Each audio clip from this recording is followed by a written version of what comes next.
സംസ്ഥാനത്തെ ആദ്യ സമ്പൂർണ്ണ തെരുവുവിളക്ക് പ്രഖ്യാപിത പഞ്ചായത്ത് എന്ന നേട്ടം കരസ്ഥമാക്കി Thrissur Paralam panchayat.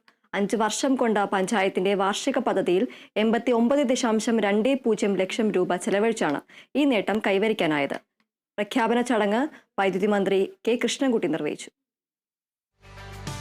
Ammadam service cooperative bank ഓഡിറ്റോറിയത്തിലായിരുന്നു പ്രഖ്യാപന ചടങ്ങ്.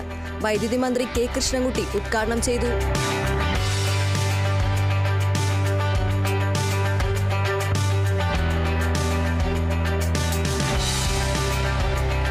സൗരോർജ്ജ രംഗത്ത് അഭൂതപൂർവമായ വളർച്ചയാണ് കേരളം കൈവരിച്ചതെന്ന് മന്ത്രി പറഞ്ഞു. സോളാറിന് വലിയ രീതിയിലുള്ള പ്രചരണം കൊടുത്ത് 10-20 വീട്ടുകാർ ചേരുകയാണെങ്കിൽ ഞങ്ങൾ അതിന്റെ ബന്ധപ്പെട്ട പ്രസിഡന്റോ അല്ലെങ്കിൽ പഞ്ചായത്ത് പ്രസിഡന്റോ ബ്ലോക്ക് പ്രസിഡന്റോ അല്ലെങ്കിൽ സൊസൈറ്റി പ്രസിഡന്റോ അയച്ചാൽ ഉദ്യോഗസ്ഥന്മാരെ അയച്ചുതരാം. അതിൽ കൂടുതൽ നമുക്ക് വരുമാനം കിട്ടാനും ഇത് വളരെ ഒരു മാതൃകയായിട്ടാണ് ഈ പഞ്ചായത്ത് ചെയ്തതിന് വളരെ സന്തോഷത്തോടുകൂടി ഈ തെരുവുവിളക്കിന്റെ ഉദ്ഘാടനം നടത്തിയായി പ്രഖ്യാപിക്കുന്നത്. പഞ്ചായത്തിലെ മുഴുവൻ PWD റോഡുകളിലും പഞ്ചായത്ത് റോഡുകളെയും വെളിച്ചമെത്തിച്ചാണ് നേട്ടം സ്വന്തമാക്കിയത്. കഴിഞ്ഞ 4.5 വർഷത്തിനുള്ളിൽ തെരുവുവിളക്ക് പരിപാലനത്തിന് മാത്രം 62.69 ലക്ഷം രൂപ ചെലവഴിച്ചു.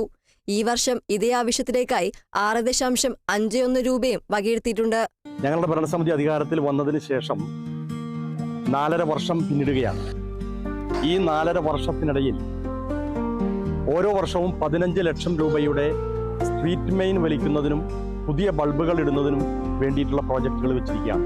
പഞ്ചായത്തിലെ സമ്പൂർണ്ണ തെരുവ് വിളക്ക് ആയിട്ടുള്ള ഒരു പഞ്ചായത്തായിട്ട് പ്രഖ്യാപിക്കാൻ പോവുകയാണ്. പാറളം ഗ്രാമപഞ്ചായത്ത് പ്രസിഡന്റ് മിനി വിനയൻ അധ്യക്ഷത വഹിച്ച ചടങ്ങിൽ Cherpu block panchayat president AK Radhakrishnan master, ജില്ലാ പഞ്ചായത്ത് അംഗം ഷീന പറയങ്ങാട്ടിൽ തുടങ്ങിയവർ മുഖ്യാതിഥികളായി. Kerala vision news, Thrissur.